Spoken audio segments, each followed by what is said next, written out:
Maharashtra Jharkhand assembly ఎన్నికల polling ముగిసింది. మహారాష్ట్రలో ఉదయం 7 గంటలకు ప్రారంభమైన పోలింగ్ సాయంత్రం 6 గంటల వరకు కొనసాగింది. 6 గంటల తర్వాత కూడా క్యూ లైన్లో ఉన్న వారికి ఓటేసే అవకాశం కల్పించారు అధికారులు. మరోవైపు జార్ఖండ్లో సాయంత్రం 5 గంటలకే ఓటింగ్ ముగిసింది. దీంతో పోలింగ్ ముగిసిన కేంద్రాల్లోని ఈవీఎంలను సీల్ చేసి స్ట్రాంగ్ రూమ్స్ కి తరలించారు. మహారాష్ట్రలో మొత్తం 288 అసెంబ్లీ స్థానాలకు ఒకే విడతలో పోలింగ్ జరిగింది. జార్ఖండ్లో మాత్రం 2 విడతల్లో పోలింగ్ నిర్వహించింది ఈసీ. ఫస్ట్ ఫేజ్ లో 43, సెకండ్ ఫేజ్ లో 38 స్థానాలకు ఓటింగ్ జరిగింది.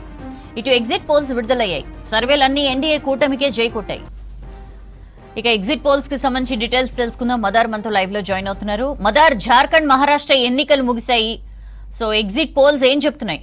సౌజన్య, సాయంత్రం 6 గంటల వరకు మహారాష్ట్రకు సంబంధించిన పోలింగ్ నడిచింది. అంతకుముందు 5 గంటలకు జార్ఖండ్ సెకండ్ ఫేజ్కి సంబంధించిన పోలింగ్ ముగిసింది. ఇక ఎగ్జిట్ పోల్స్కి సంబంధించి సాయంత్రం 6:30 వరకు టైం అనేది ఇచ్చారు. 6:30 తర్వాతే ఎగ్జిట్ పోల్స్ విడుదల చేయాలంటూ కూడా కేంద్ర ఎన్నికల సంఘం నిబంధన ఉండడంతో 6:30 తర్వాతే ఎగ్జిట్ పోల్ ఫలితాలు అనేది బయటకు వచ్చాయి. ఇప్పటివరకు వచ్చినటువంటి మేజర్ సర్వేలు అన్నీ కూడా 2 రాష్ట్రాల్లో కూడా ఎన్డీఏ నేతృత్వంలోనే ప్రభుత్వం ఏర్పడబోతుందనే దిశగా వారంతా కూడా సర్వేలన్నీ కూడా చెప్తా ఉన్నాయి. వీటిపైన రకరకాల విశ్లేషణలు జరుగుతూ ఉన్నాయి. గతంలో హర్యానాకు సంబంధించినటువంటి ఎన్నికలు జరిగినటువంటి సందర్భంలో కూడా ఎగ్జిట్ పోల్ ఫలితాలన్నీ కూడా కాంగ్రెస్ పార్టీకి జైకొట్టాయి. బట్ కౌంటింగ్ మొదలైన 1 అవర్ వరకు కూడా కాంగ్రెస్ పార్టీకి సంబంధించిన అభ్యర్థులు లీడ్లో ఉన్నారు. ఆ తర్వాత అంతా కూడా పరిస్థితి తారుమారైంది. బీజేపీ నేతృత్వంలోనే అక్కడ ప్రభుత్వాన్ని ఏర్పాటు చేసింది. ఇప్పుడు 2 రాష్ట్రాలకు సంబంధించి మేజర్గా మహారాష్ట్ర చాలా పెద్ద రాష్ట్రము, 288 స్థానాలు ఉన్నాయి. అక్కడ 145 మ్యాజిక్ ఫిగరు. ఈ మ్యాజిక్ ఫిగర్కి సంబంధించి కంఫర్టబుల్గా బీజేపీ నేతృత్వంలోని ఎన్డీఏ ప్రభుత్వం గవర్నమెంట్ ఫామ్ చేస్తుందంటూ కూడా మహారాష్ట్రకు సంబంధించి ఎగ్జిట్ పోల్ ఫలితాలు అయితే వచ్చాయి. పీపుల్ పల్స్ వాళ్ళు సర్వే చేశారు. వారికి సంబంధించినటువంటి సర్వే ఫలితాలు మహారాష్ట్రకు సంబంధించి బీజేపీ పార్టీ సింగిల్ లార్జెస్ట్ పార్టీగా అవతరించబోతుంది. 113 స్థానాల్లో బీజేపీ పార్టీకి సంబంధించిన అభ్యర్థులు గెలిచేటువంటి అవకాశం ఉంది. 102 నుంచి 120 వరకు వాళ్ళు గెలిచేటువంటి అవకాశాలు ఉన్నట్టుగా పీపుల్ పల్స్కి సంబంధించినటువంటి సర్వే వాళ్ళు చెప్తా ఉన్నారు. ఇక శివసేనకు సంబంధించి ఏక్నాథ్ షిండే వర్గం 52 స్థానాల్లో గెలిచేటువంటి అవకాశం ఉంది అనేటువంటి అంశాన్ని చెప్తా ఉన్నారు. ఇక ఎన్సీపీకి సంబంధించి అజిత్ పవార్ వర్గం వాళ్ళు కూడా 17 స్థానాల్లో గెలిచేటువంటి అవకాశం ఉన్నట్టుగా పీపుల్ పల్స్కి సంబంధించిన సర్వే వాళ్ళు ఎక్స్పెక్ట్ చేస్తున్నారు. ఇక ఇండియా కూటమికి సంబంధించి చూసుకున్నట్లయితే 35 స్థానాల్లో కాంగ్రెస్ పార్టీ, ఇక ఉద్ధవ్ ఠాక్రే నేతృత్వంలోని శివసేన 27 స్థానాల్లో గెలిచేటువంటి అవకాశం ఉందంటూ కూడా చెప్తా ఉన్నారు. ఇక ఎన్సీపీ శరద్ పవార్ వర్గం 35 స్థానాలు. అంటే ఇక్కడ ఇండియా కూటమికి సంబంధించి బాగా పర్ఫామ్ చేసిందంటే ఎన్సీపీకి సంబంధించిన పార్టీగానే చెప్తా ఉన్నారు. శరద్ పవార్ నేతృత్వంలోని ఎన్సీపీ పార్టీ అని చెప్తా ఉన్నారు. వాళ్ళు పోటీ చేసినటువంటి స్థానాలతో పోలిస్తే వారు గెలిచేటువంటి స్థానాలు ఎక్కువగా ఉన్నాయనేది పీపుల్ పల్స్కి సంబంధించినటువంటి సర్వే వాళ్ళు చెప్తా ఉన్నటువంటి అంశం. ఇక మిగతా సర్వేలకు సంబంధించి కేకే సర్వే అయితే ఏకంగా 225 స్థానాల్లో ఎన్డీఏ పార్టీలు గెలవబోతున్నాయి. ఎన్డీఏ ప్రభుత్వం అబ్సల్యూట్గా గెలిచేటువంటి అవకాశం ఉంటుంది. ఇక ఇండియా కూటమికి సంబంధించినటువంటి ప్రాబల్యం చాలా తక్కువగా ఉంది. కేవలం 56 స్థానాల్లో మాత్రమే గెలిచేటువంటి అవకాశం ఉన్నట్లుగా కేకే సర్వే వారికి సంబంధించినటువంటి ఎగ్జిట్ పోల్ సంబంధించినటువంటి అంశాలు చెప్తున్నారు. ఇక మ్యాట్రిక్స్కి సంబంధించిన సర్వే 150 నుంచి 170 స్థానాల్లో ఎన్డీఏ నేతృత్వం, బీజేపీ నేతృత్వంలోని ఎన్డీఏ ప్రభుత్వం గెలిచేటువంటి అవకాశాలు ఉన్నట్టుగా వారు చెప్తున్నారు. ఇక మహావికాస్ అఘాడి కాంగ్రెస్ నేతృత్వంలో ఉంది. ఇక్కడ 110 నుంచి 130 స్థానాల వరకు పరిమితమయ్యేటువంటి అవకాశం ఉన్నట్టుగా వారు చెప్తా ఉన్నారు. ఇక ఎస్ఏఎస్ సర్వే వాళ్ళు మాత్రం ఇక్కడ కాంగ్రెస్ నేతృత్వంలో ప్రభుత్వం ఏర్పడబోతుంది. ఇక్కడ మహాయూతికి సంబంధించి అంటే ఎన్డీఏకి సంబంధించి 127 నుంచి 135 స్థానాలకు పరిమితమయ్యేటువంటి అవకాశం ఉన్నట్టుగా వారు ఎక్స్పెక్ట్ చేస్తున్నారు. ఇక మహావికాస్ అఘాడి ఇండియా కూటమికి సంబంధించి 147 నుంచి 155 స్థానాల్లో అక్కడ వాళ్ళు గెలిచేటువంటి అవకాశం ఉందని చెప్తున్నారు.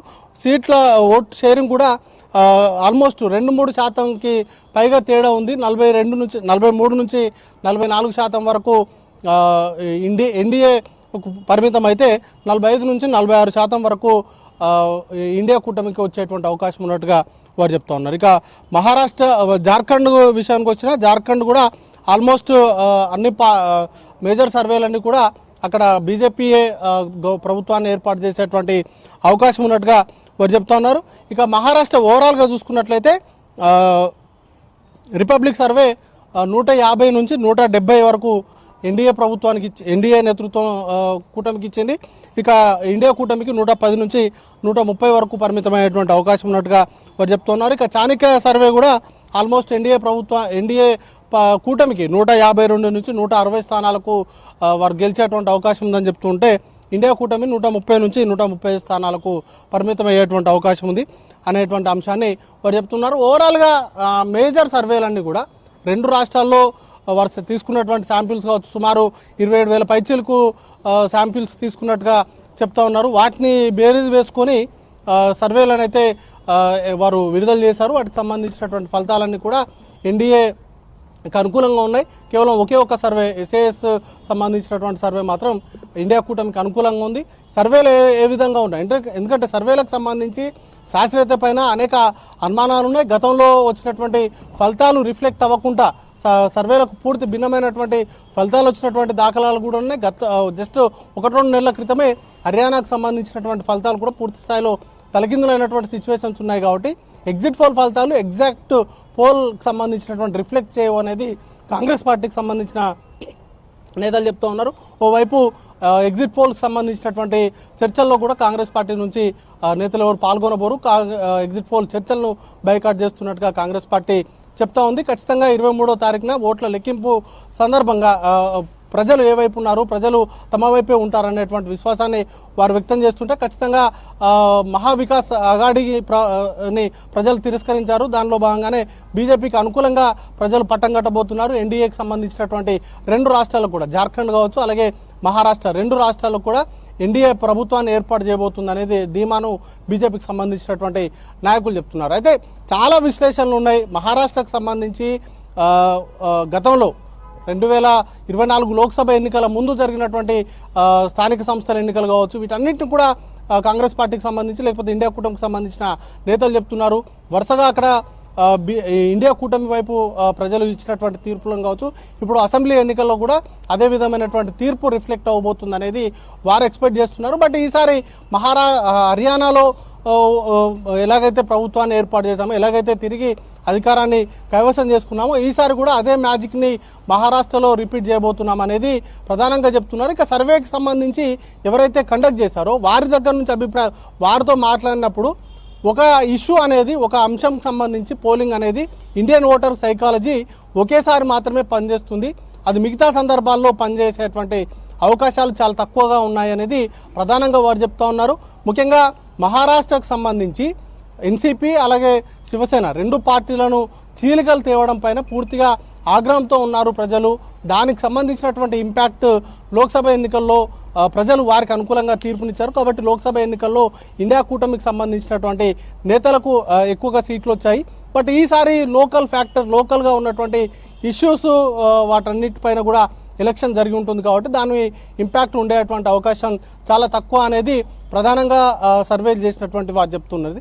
కానీ అక్కడ ఉన్నటువంటి స్థానికంగా ఎంపీలకు సంబంధించినటువంటి అంశాలు కావచ్చు, లేకపోతే స్థానికంగా ఉన్నటువంటి ప్రజాప్రతినిధులు కావచ్చు, అందరూ కూడా ఇండియా కూటమికి సంబంధించినటువంటి వాళ్ళే. ఎందుకంటే లోకల్ బాడీ ఎలక్షన్స్లో కూడా ఇండియా కూటమికి సంబంధించినటువంటి నేతలే ఎక్కువగా కైవసం చేసుకున్నారు. ఆ తర్వాత జరిగినటువంటి లోక్సభ ఎన్నికల్లో కూడా కాంగ్రెస్ పార్టీ అత్యధిక స్థానాలు కైవసం చేసుకుంది.